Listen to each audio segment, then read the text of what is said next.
दोस्तों, मेरा नाम अभिषेक है। मैं आप लोगों का स्वागत करता हूं अपने YouTube channels invest and grow up में। दोस्तों, आप सबों को पता है कि ये चैनल्स मेरा ईटीएफ्स के रिगार्डिंग इन्फॉर्मेशंस मैं इस पर देता रहता हूं। ईटीएफ्स में कैसे ट्रेड करते हैं, कैसे स्विंग्स करते हैं, इन सभी चीज़ों के लिए ये मेरा चैनल्स है।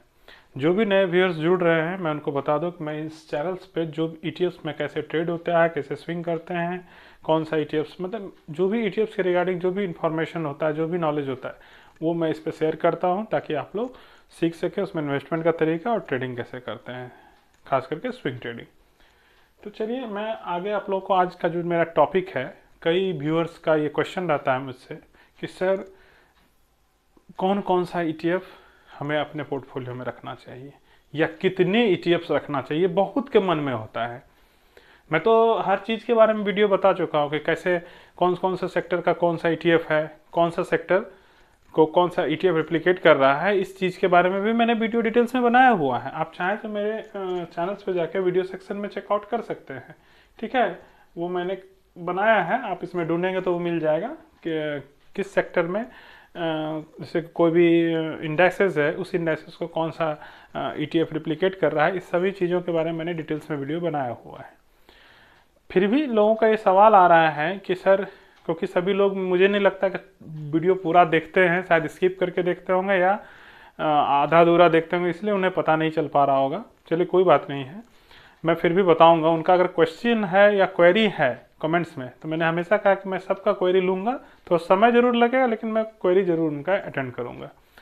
तो उनका क्वेश्चन ये था कि सर हम लोग कितने ईटीएफ्स अपने पोर्टफोलियो में रखें, कितने ईटीएफ्स रखें। तो साथ ही साथ ये क्वेश्चन ये भी उठता है वहाँ पे कि सर जब हम कौन कौन सा रखना चाहिए, किस सेक्टर को प्राथमिकता देना चाहिए, ये भी होना चाहिए क्वेश्चन।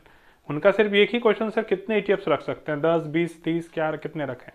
रखने का तो आपको जितना पैसा है उस हिसाब से आप जितना रख सकते हैं, लेकिन आपको ये देखना होगा कि सबसे इम्पोर्टेंट सेक्टर मेरा आ रहा है या नहीं आ रहा है, ये जरूर देखना चाहिए। ईटीएफ्स का जब भी आप पोर्टफोलियो बनाते हैं तो देखिए, सिंपल सी बात है, मैं आपको बताता हूं। जब भी हम लोग ईटीएफ्स का पोर्टफोलियो तैयार करते हैं तो उस पोर्टफोलियो में हम लोगों को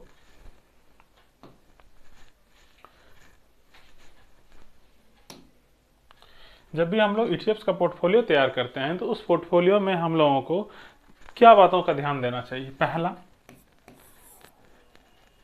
कि जो इंपॉर्टेंट सेक्टर हैं,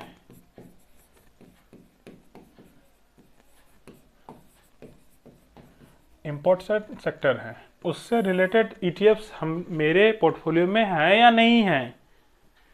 दूसरा, ब्रॉडर इंडाइसेस हैं या नहीं है।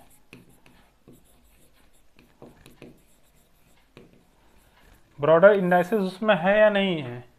ठीक है, ये दो चीज को जरूर हमें देखना चाहिए। तीसरा, जो हम लोग पैसे होल्ड करते हैं जैसे कि लिक्विड फंड्स या बॉन्ड में, वो जरूर होना चाहिए। जैसे लिक्विड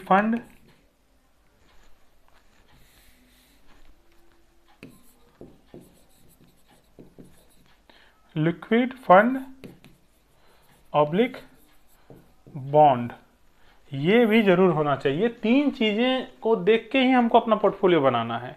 इसमें कौन कौन से आते हैं ये मैं हजारों वीडियो में मैं कई सारे वीडियोस में ये बता चुका हूँ। ठीक है, अब इंपॉर्टेंट सेक्टर क्या है और ब्रॉडर इंडाइसेस, ये भी मैं पहले डिस्कस कर चुका हूँ।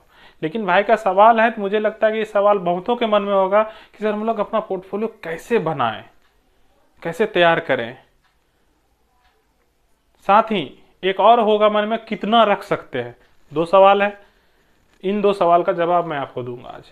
ठीक है, देखिए सबसे बड़ा सेक्टर अपने यहाँ क्या है। देखिए, मैं आपको इंडेक्सेस पे ले जाके ही बताऊंगा, क्योंकि देखिए निफ्टी 50 जो बना है उसमें लगभग सारे सेक्टर्स के स्टॉक्स उसमें आते हैं। तो निफ्टी 50 एनएससी जो बनाया है उसको, उससे ज़्यादा दिमाग तो हम लोग के पास है नहीं। वो जिस चीज़ को फॉलो कर रहा है वही चीज़ को हम भी फॉलो करें, या ज़्यादा उससे होशियार तो बनेंगे तो अच्छी बात तो होगी नहीं मार्केट में। तो देखिए, हम लोग क्या करेंगे, निफ्टी 50 में उसके सेक्टर को पहले देखेंगे कि उसमें जो कौन कौन सा सेक्टर का कितना वेटेज है, पहले ये देखेंगे हम लोग। ठीक है, ताकि आपको कन्फ्यूजन दूर हो कि अगर मैं बता दूंगा अभी ना डायरेक्ट कि तुम आप इससे उठा लीजिए, इस सेक्टर से एक, इससे सेक्टर से एक, इससे इस तरह तो कोई भी बोल देगा कि सर इस तरह तो कोई बता देगा इससे 2 उठा लो, इससे 5 उठा लो, ऐसे नहीं होता है।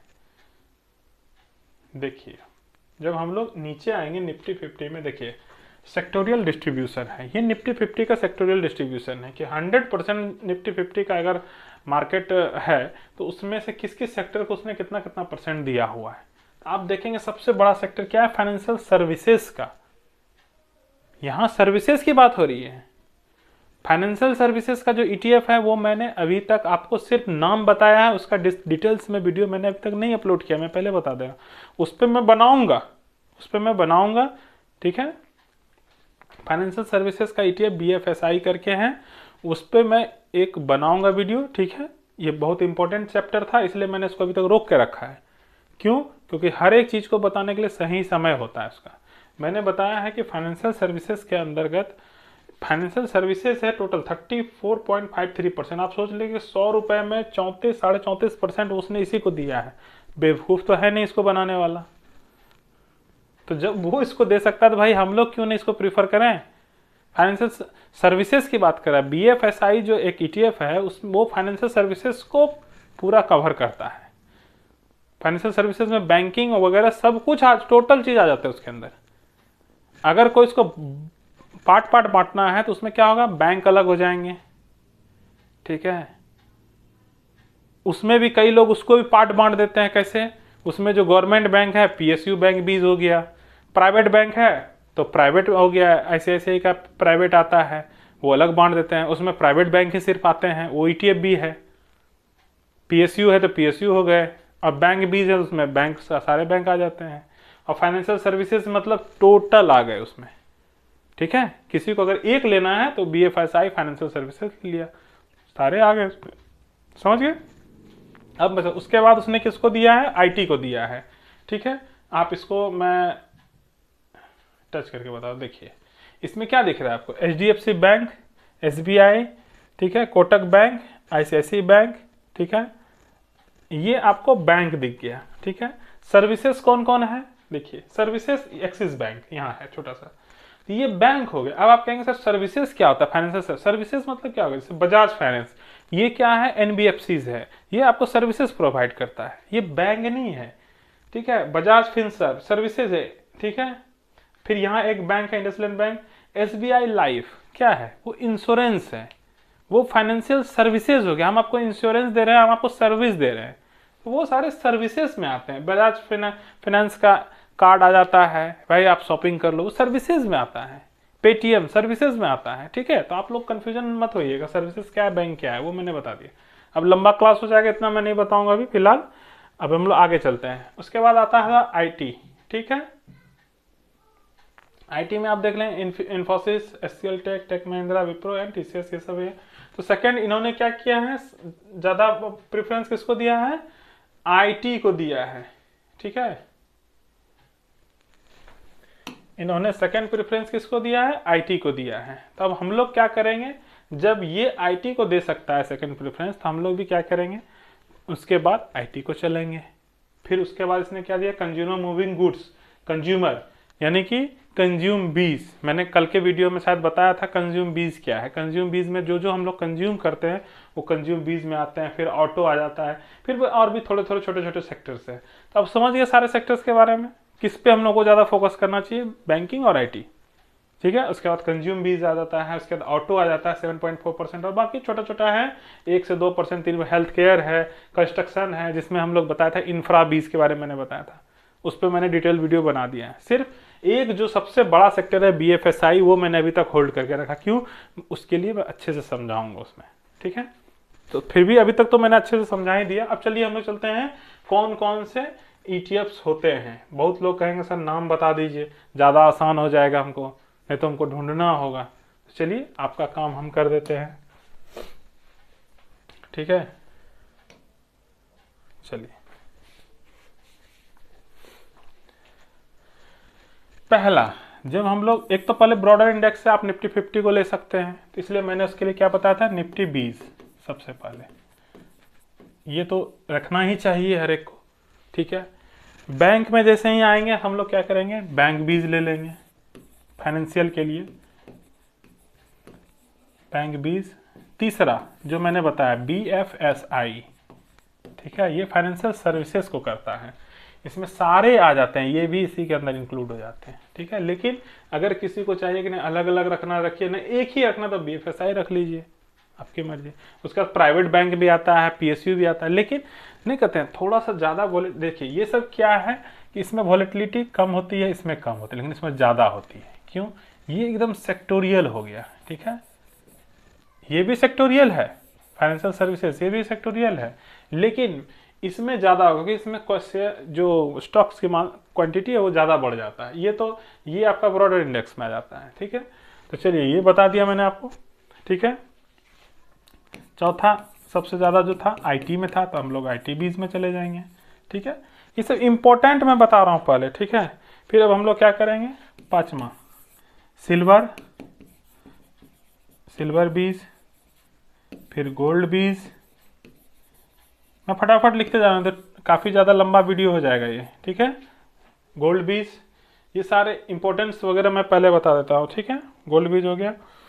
अब हम लोग क्या करेंगे, जैसे कि किसी को निफ्टी बीज में कोई पैसा लगाता है, ठीक है, इसमें ब्रॉडर इंडेक्स में अगर इसमें 50 स्टॉक हैं तो मैंने एक 500 बताया था, MO निफ्टी 500, वो भी बहुत हैवी चीज़ है। अगर किसी को लॉन्ग टर्म में जाना है तो MO निफ्टी 500 में भी वो जा सकते हैं, क्योंकि ये एकदम मतलब नहीं कहते हैं हाथी है, बड़ का वृक्ष है, हिलेगा नहीं। 500 स्टॉक है इसके अंदर, स्लोली स्लोली चढ़ेगा। जिसको कि लॉन्ग टर्म के लिए पैसा रखना है, एकदम सेफ चलना है, तो उसके लिए ये सबसे इम्पोर्टेंट है। ये Nifty MO Nifty 500 long term के लिए ज़्यादा नहीं देगा ये रिटर्न, आपको 12-13% देगा रिटर्न, लेकिन आराम से देगा, कहीं नहीं जाएगा, स्लोली स्लोली बढ़ेगा, ठीक है।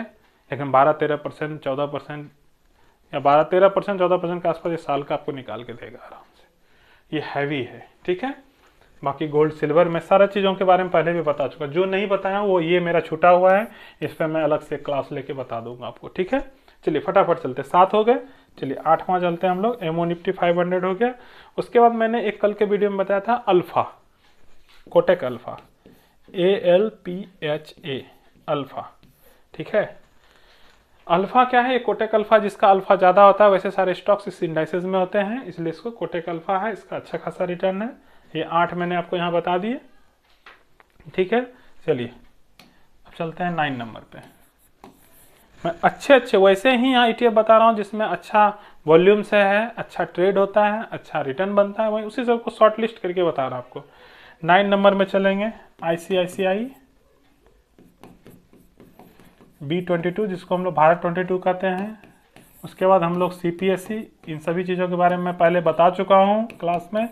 जो जो छूटा हुआ है वो मैं बाद में क्लास लूँगा, ठीक है। MO 30I ETF। अब ये पूछेंगे ये क्या है सर, तो ये है मोमेंटम 30I ETF करके आता है। ये एक इंडाइसेस है, निफ्टी मोमेंटम 30I एक इंडाइसेस है, 30 इंडाइसेस है, उसी का ETF है। इस पे नहीं, मैंने नहीं बताया है, ये सब चीज़ बाद में बताऊंगा धीरे धीरे करके, सारा तो एक बार में नहीं बता सकता ना, तो इसलिए स्लोली अभी फिलहाल मैं सारे लिस्ट बता दे रहा हूँ, ठीक है, कौन कौन से अच्छे ETF हैं। मून 100 जो मैंने बताया था, ठीक है, इसके लिए आप यहाँ पे मफांग भी ले सकते हैं।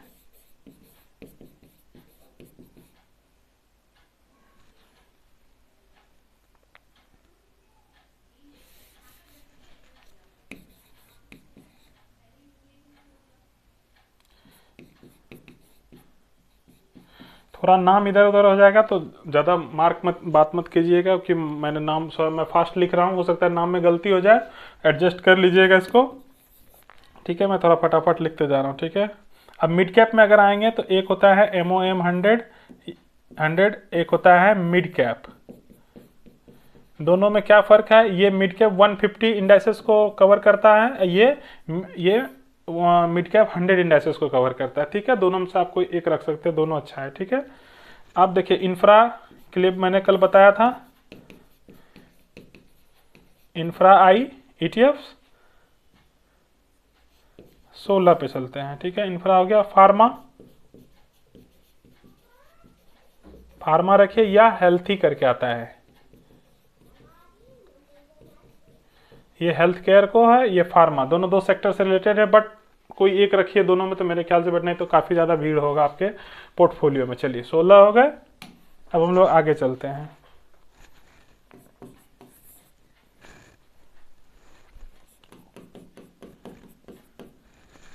TNID ETF,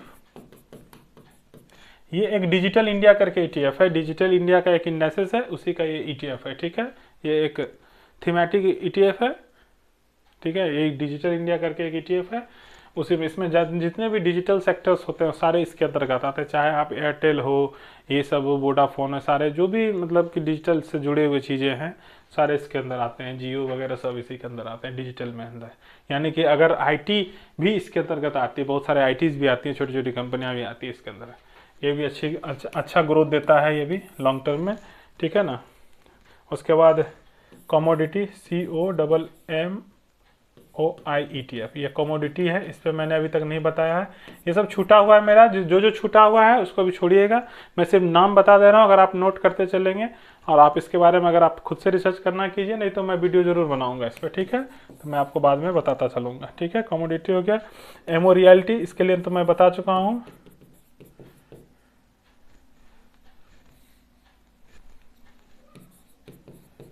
ammo realty ETF है, मोतीलाल ओसवाल का, ये रियल्टी सेक्टर का है।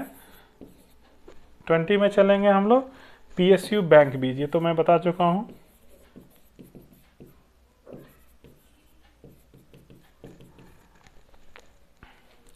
PSU बैंक बीज। दूसरा चलेंगे एमओ डिफेंस,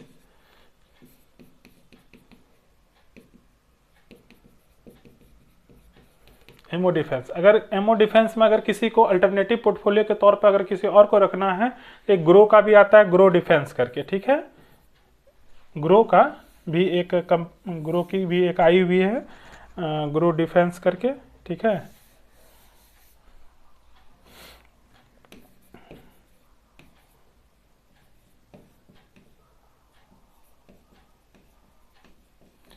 ठीक है, ग्रो डिफेंस करके भी आया हुआ। ठीक है, अगर नेक्स्ट चलते हैं, मफांग तो मैंने शायद वहाँ बता दिया था पहले ही। अब हम लोग चलते हैं प्राइवेट बैंक में।